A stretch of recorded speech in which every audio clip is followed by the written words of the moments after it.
The England national football team have appointed a German manager, and it would be fair to say that not everyone is best pleased about it.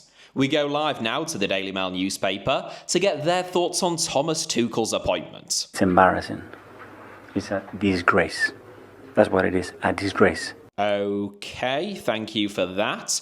Next up, it's Harry Redknapp. What do you make of it all, Harry? I want an Englishman to manage England.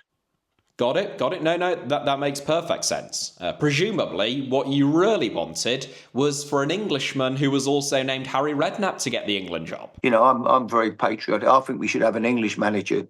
No, sorry, Harry, I didn't mean any offence. No one can doubt your patriotism. That'll be why you patriotically flew to Monaco to set up an offshore bank account in your dog's name so that you could receive almost £200,000 in tax-free bungs. Ignore the haters, Harry, who say that a true patriot wouldn't cheat the public purse, but, you know, little do they know, Harry, that your dog, Rosie, is a British bulldog, and therefore her receiving £200,000 nearly on your behalf in tax-free bungs is actually a profoundly patriotic act. No, I'm not a wheeler, dude.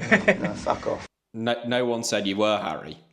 Okay, now we go live to Nigel Farage, who normally has a very balanced and nuanced view on these sorts of contentious issues. Your thoughts, Nigel? No, look, we know he's got a lot of black players in his team. Sorry, Nigel, I mean, what's that got to do with anything? We also know that footballers receive a huge amount of abuse for whatever reason.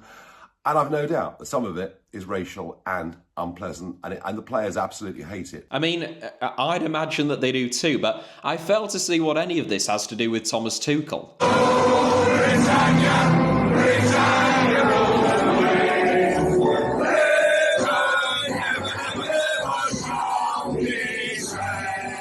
Okay, now you're just loudly singing Rule Britannia at me. Look, Nigel, at long last, can we just get your thoughts on the FA appointing Thomas Tuchel? It's about a Marxist organisation that wants to defund the police force, that wants to bring down Western capitalism, bring down our whole way of life, and replace it with a new communist order.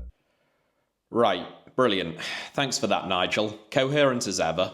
Alright, I'm being a little bit silly. Although Farage was actually outraged about it, or pretended to be, as you'd expect, and some of the responses to Thomas Tuchel's appointment haven't been any more ridiculous than that.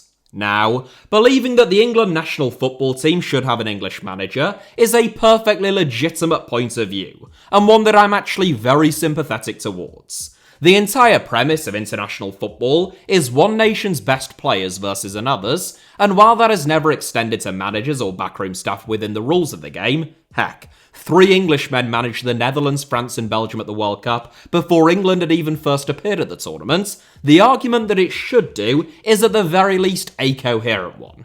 It gets somewhat more complicated when you think of developing nations, developing in a football sense, not an economic one, who draft in foreign managers who can add invaluable experience and expertise to their entire national team setup, but the reality is that when it comes to the elite football nations, of which England, regardless of what you think of them, are undoubtedly one, England are almost unique in employing foreign managers. Brazil haven't had a foreign manager since the 1940s, and even he lived and worked in Brazil, and was only a co-manager for 2 games. Argentina haven't had one since the 30s, and he only managed them for 1 game, and Germany have never had one. Among those who have, invariably, they were joint managers, like Helenio Herrera with both Italy and Spain, working alongside a domestic manager, and they were only in charge for a handful of games. England, by contrast, handed over responsibility of their so-called golden generation to Sven-Göran Eriksson, a Swedish coach who never lived or worked in England before for 5 years, followed by Fabio Capello, who not only never worked or lived in England, but also had a very limited grasp of the language for another 2 and a bit years. So, feeling a sense of unease at England being the only elite football nation that does this, or having a principal belief that it is in the spirit of international football for managerial eligibility to mirror player eligibility, I think that's all pretty reasonable. There is a big difference between that and A, outright xenophobia and racism, complaining about bloody foreigners coming over here, sitting in our dugouts. You wouldn't have thought that would need stating, but here we are. and B, having such extreme head loss at England having a foreign manager that your brain actually falls out. Here is a genuine post on the website formerly known as Twitter.com by the esteemed public intellectual Curtis Woodhouse. Woodhouse writes, in response to someone questioning his claim, that he would rather England lose with an English manager than win with a foreign one, and I quote, "Yes, 100%. I'd rather go out in the group stages with Gareth Southgate than win it with Tuchel. It means nothing if we win it with a foreign manager. Zooch." End quote. If you've never heard Curtis Woodhouse speak, let me just assure you, that impression was absolutely bloody spot on. Now, in fairness to Curtis, he did used to get punched in the head for a living, so you have to take that into consideration when reading a post like that one. But at the same time, it also must be said, what the fuck are you talking about, you complete raving lunatic? I actually responded to Curtis to lend him some support because a lot of people were dunking on him and describing him as being irredeemably thick. I messaged him saying, quote, "Spot on, Curtis. I'd sooner ban all football in England and make dogfighting our national sport than win the World Cup with a foreign sat in our dugout. Hashtag Rule Britannia." End quote. In case you were wondering, that's also how I speak. 5 people responded to that, thinking that I was being deadly serious. One of them threatened to unsubscribe. Some people, meanwhile, objected to the backlash at Thomas Tuchel's appointment, not because there were some racist or xenophobic undertones, but because they weren't being racist enough. No, I am serious.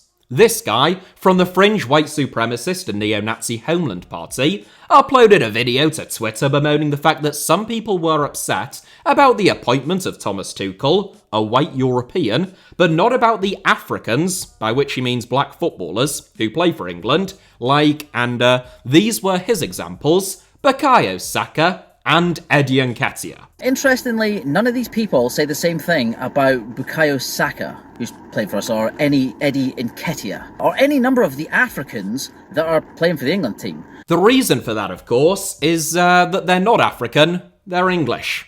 Happy to clear that one up.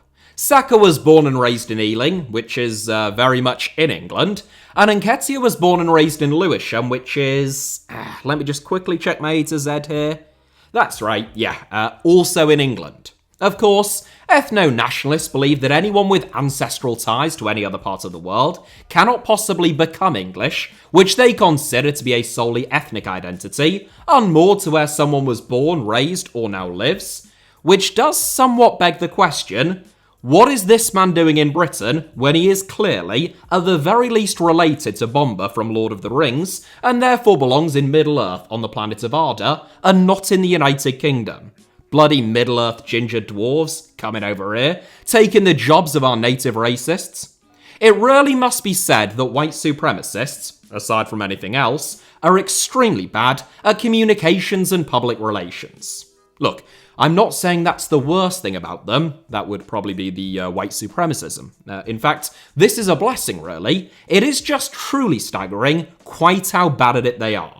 Bukayo Saka is literally one of the most popular sports people in Britain. He's smiley, he's affable, and he is ridiculously good at football. He won the England Player of the Year award twice before turning 22, he has consistently been one of England's best players since his teens, and in the face of racist abuse after missing a penalty in the Euro 2020 final, his heartfelt response further endeared him to most thinking people.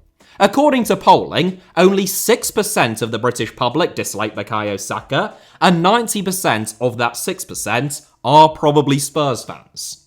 Roughly, or more than twice as many people dislike Harry Kane, the England captain, Louis Theroux, who is basically a national treasure, and Sir Paul McCartney, a literal Beatle and one of Britain's greatest ever musicians. When I say a literal Beatle, I should clarify, I mean that he was literally in the Beatles, not that he is literally a beetle, as in the six-legged insect. Although given that the Beatles chose that name as a play on words, I don't think he could have any complaints about the confusion. The only way that Saka could be less offensive to the general public is if he didn't play for a club side, only England, so club allegiances couldn't harbour any resentment, and he came up with a cure for cancer in his 2 weeks off during the pre-season break. Making Bukayo Saka the poster boy of your campaign for an ethno-state is a bit like making David Attenborough the face of your campaign to deport all people, or Denzel Washington the face of your campaign against Christianity. And Eddie Nketiah? I mean, I've nothing against the bloke, but his England career consists of a grand total of one cap, which spanned all of 17 minutes, in a friendly against Australia over a year ago. I'm just saying, England have got loads of great black players. Rashford, Eze, Mainu, they've all got more caps than Nketiah. Look, I know this isn't the main point, but if you're going to wrongly call England players Africans just because they're black, at least do your homework and pick someone who plays for England quite a lot. Eddie Nketiah, what a bunch of amateurs. He went on to say that he doesn't even like football and it needs to be consigned to the bin, which begs the question, why are you commenting on who England have appointed then, you daft old hobbit? It's actually precisely because football gives people from diverse backgrounds big platforms and turns them into beloved national figures that these people despise the sport and don't follow it, which is why they end up putting themselves in direct opposition to someone who is adored by most ordinary English people, unlike them, and someone who has only played 17 minutes more football for England than I have, but anyway, I digress. More mainstream reaction to Tuchel's appointment included the back page of the Daily Mail completely losing their mind with this headline, "A dark day for England," with the subheading, "Three Lions gamble on a German," with German all in caps there. Honestly, anyone would have thought that we were still at war with the Germans. We're not, of course, otherwise the Daily Mail would be much more hospitable to closer ties with Germany due to their affection for Nazism. The Daily Mail can proudly say that they were more fond of Germans during the 1930s when they ran the headline "Hurrah for the Black Shirts" in support of fascist leader Oswald Mosley and his efforts to emulate Mussolini in fascist Italy and Hitler in Nazi Germany than they are in 2024 when the Germans have committed a far graver sin than electing Adolf Hitler, I'm sure you'd all agree, in one of them managing the England football team. The article goes on to state that perhaps we could have made an exception for Pep Guardiola, but not Thomas Tuchel. That is one that I've seen a lot, and I've got to say, it is a classic of the genre. International football is our best versus your best, and therefore, I have a deeply held belief that the England manager, under any and all circumstances, must always be English. Unless it's Pep Guardiola, because he's really good. Well, it's not that strong of a conviction then, is it? It's a bit like being a vegetarian because of an impassioned opposition to cruelty against animals. Unless it looks really tasty, in which case, obviously, I will eat some meat. There is an argument to be had that Thomas Tuchel's tactical pragmatism and instant impact on teams is actually better suited to the international game than Pep Guardiola's much more methodical approach that has to be carefully crafted over many hours on the training ground, and we will get to that, but for now, I'm just going to keep on ranting about stupid newspaper headlines and pundits if that's alright with all of you. It could always be worse. The Daily Mail's reaction to Tuchel's appointment was positively measured compared to what they had to say about Sven-Göran Eriksson getting the job in 2001. Back then, the paper's back pages shrieked, and I quote, "Not until this black armband day when the FA lowered us into the ranks of football's banana republics or at best developing nations. Shame on us. This football-crazy population of 58 million is no longer possessed, apparently, of one person who has the faintest idea how to manage our own national team. The people, as it happens, don't buy that. They wanted Terry Venables, and rather than Gianni Foreigner, I believe they would have settled for Billy Anybody. Yet, we sell our birthright down the fjord to a nation of 7 million skiers and hammer throwers who spend half their year living in total darkness." End quote. Hey, I suppose it's somewhat reassuring in a way to know that this country has always been totally mental, or at least since 2001. The Daily Mail compared Sven's appointment to a death then, and described Sven as Gianni Foreigner. Also, Sweden isn't even known for its fjords. That's Norway, and nor is hammer throwing particularly popular there. Again, I know this isn't really the point, but if you're going to throw out tired tropes and stereotypes, At least get them right. They should really have said, we sold our birthright down the local branch of IKEA, not the fjord, and to a nation of overpriced alcohol and an outstanding welfare state. The half a year in darkness I can take or leave, but, we hardly live in a subtropical climate in the UK, do we? I'm not sure that Sven, who had spent the last 20 years managing in Italy and Portugal, found the glorious bright skies of England to be particularly daunting or difficult to contend with. But hey, what do you expect from the tabloid press in this country? Surely the broadcast media has been much more level-headed. Let's head over to England one-cap wonder Dean Ashton over on Sky Sports to restore some much-needed sanity. Underwhelmed, I'm not going to lie. I don't particularly enjoy watching a Thomas Tuchel team. Oh dear. Yes, he won the Champions League with Chelsea, but Frank Lampard had got them through the group stages. I'm sorry, what? Yes, he won the Champions League. Boring. But Frank Lampard got them out of the group stage. Just allow me to jog your memory. The Champions League group stage that the tactical genius and inspirational man-manager Frank Lampard got Chelsea out of contains Sevilla, FC Krasnodar and Rennes, absolutely brutal stuff there, whereas the knockout stage, which the underwhelming and quite frankly useless Thomas Tuchel stumbled his way through, only consisted of Atletico Madrid in the round of 16, Porto in the quarter-final, Real Madrid in the semi-final, and Manchester City in the final. Really, which manager wouldn't have won the Champions League with the Chelsea team that finished 4th, 1 point above Leicester City that season, with that easy of a run? Cheers, Dean. Please, to God, Danny Mills, a man who won 19 caps for England and represented us under Sven at a World Cup, restore some reason to this discourse. Often we see him in a hoodie and a cap on the sidelines. Will that be his managerial stance as an England manager? That's not really something that we're used to. It's always, a suit, effectively, and looking very, very smart. Sorry, what? I asked you what you thought of his appointment, Danny, not his fit. This isn't one of those TikToks where we go around asking people to rate my outfit, but with Thomas Tuchel. I swear to God. Picture the scene. Summer 2026. It's the World Cup final. England just beat Argentina to claim their first World Cup since '66. The camera pans to Tuchel on the touchline celebrating in his England hoodie and baseball cap, and Danny Mills is sat at home like, what the fuck are you wearing? Everyone is out there arguing about whether it matters that Thomas Tuchel is German and not English. Meanwhile, Danny Mills is there going, I don't give a fuck where he's from. Have you seen the state of his drip? Southgate wore a three-piece with a waistcoat. This bloke looks more like a wasteman.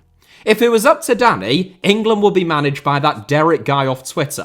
He's not English, he doesn't know anything about football, but his fit is absolutely on point. He knows just the right shoes to pair with a seersucker suit, and his tailoring will be immaculate. Right, I've wasted half an hour ribbing people, so I'm going to try and be serious for a moment. Only a moment, I promise you. The reason the FA have appointed a foreign manager, obviously, and this is the part that few people disagree about, is because there isn't an overwhelming pool of talented English managers. In fact, that is putting it generously. An English manager hasn't won the top flight of English football in over 30 years, predating the Premier League era. An English manager hasn't won the Champions League since the 1984 European Cup, again, predating the Champions League era. And the last time an English manager won a major trophy in English football of any description was 16 years ago when Harry Redknapp won the FA Cup at Portsmouth. Heck, none of the three managers who even won promotion from the Championship last season were English. Only 3 of the Premier League's 20 managers are English, and 2 of those 3 are among the 4 favourites to be the next Premier League manager to be sacked with the bookies. The one exception, Eddie Howe, was reportedly considered by the FA, but it would have been expensive to prize him away from Newcastle. His CV is distinctly less impressive than Tuchel's, and he might not be foreign, but he is currently employed by a foreign nation state. Whatever your thoughts on England appointing a foreign manager, it begs the obvious question, why don't England produce any decent managers of their own? A lot of English managers, former players and pundits, will tell you it's because English players don't get the opportunities to prove themselves, facing a subtle form of discrimination in favour of foreign coaches after they retire. This is a dubious claim. English managers have had opportunities, even at the most competitive clubs, whether that be Roy Hodgson at Liverpool, Harry Redknapp and Tim Sherwood at Tottenham, or, more recently, Frank Lampard and Graham Potter at Chelsea. It's just that they've tended not to cover themselves in glory. Aside from Redknapp's time at Tottenham, where he still won nothing and only qualified for the Champions League once, the rest have all, by and large, been disasters. It is true, however, that English football is unique in terms of the makeup of the league's managers, which are more cosmopolitan than any other football league pyramid in a major football nation. But should that really come as any great surprise? English football is the most cosmopolitan major football league pyramid in the world in general. Most of the owners aren't English, most of the chief executives aren't English, and, in the Premier League at least, most of the players aren't English. It makes sense, therefore, that most of the managers also aren't English.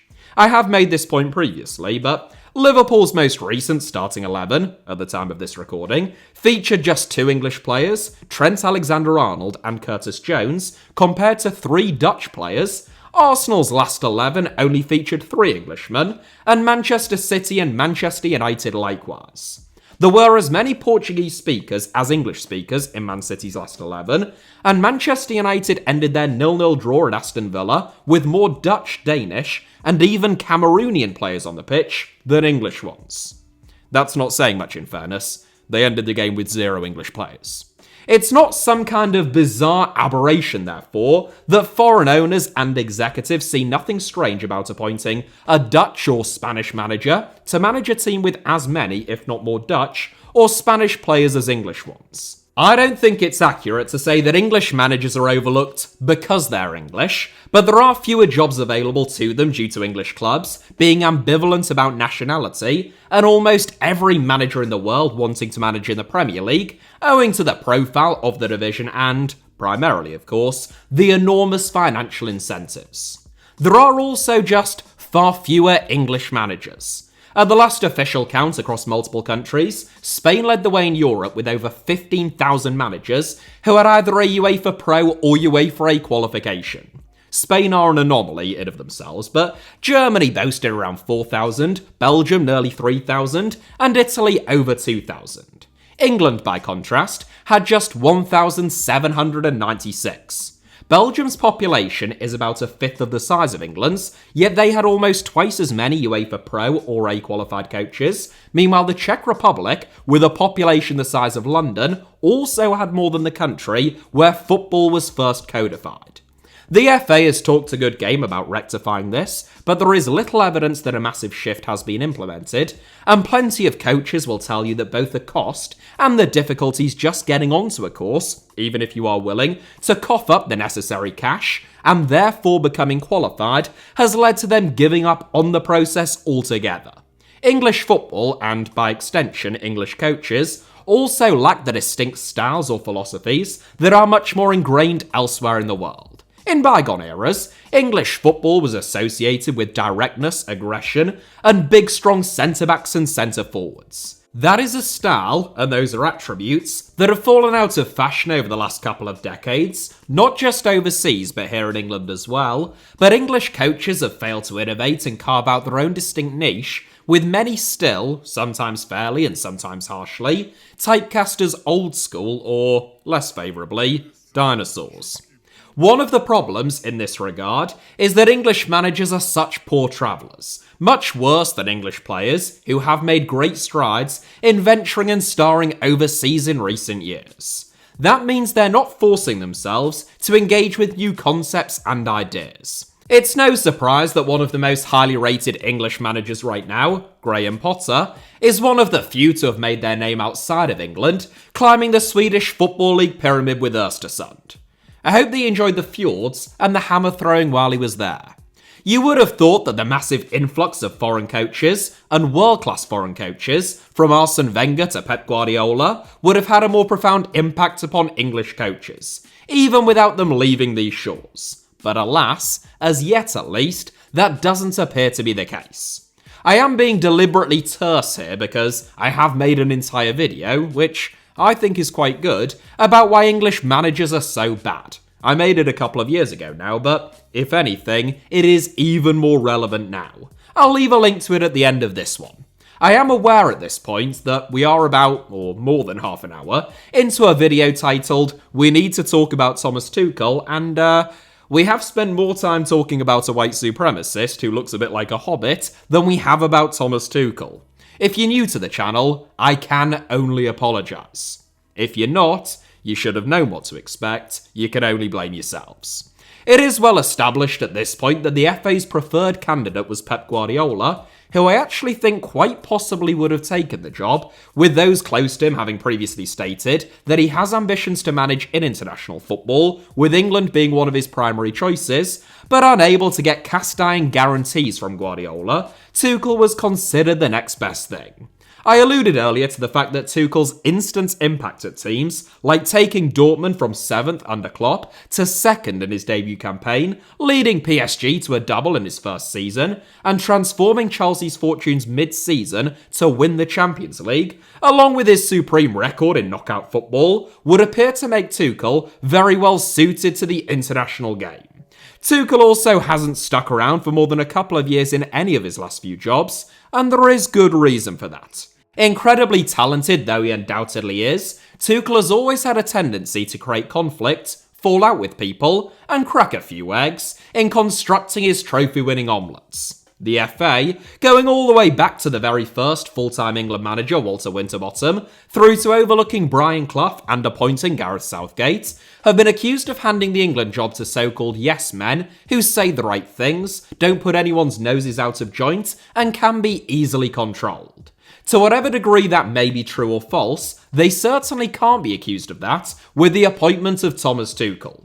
Not only has it immediately ruffled a few feathers due to Tuchel's nationality, he is a man in direct contrast to Gareth Southgate, who lacks almost any tangible skills of diplomacy. That caused Tuchel big problems at Bayern Munich, where politics is almost as important as anything that happens on the pitch, and the England job is similar in a lot of ways. Managing England isn't just a coaching or a selection role, you have got to balance the demands and expectations of FA bigwigs, an insatiable and at times deeply toxic media ecosystem, as I think we've safely established in this video, and a football-obsessed nation that has been starved of success. The last England manager was virtually impeccable when it came to the media and communications. He reached 2 finals and a semi in just 4 tournaments, and he still had large numbers of people calling for his head. Some people were shocked that Thomas Tuchel talked about winning the World Cup in his very first England press conference, but with that in mind, what else would be the aspiration? If successive Euros final defeats can be deemed a failure by some people, winning is the only option, and Tuchel is someone who has never suffered from any lack of self-belief. We have already seen the English press hone in on Tuchel's personal life, as they do with all England managers, and he can expect a level of scrutiny and invasiveness over the next couple of years, unlike anything that he experienced even at FC Hollywood, as Bayern are sometimes known in Germany.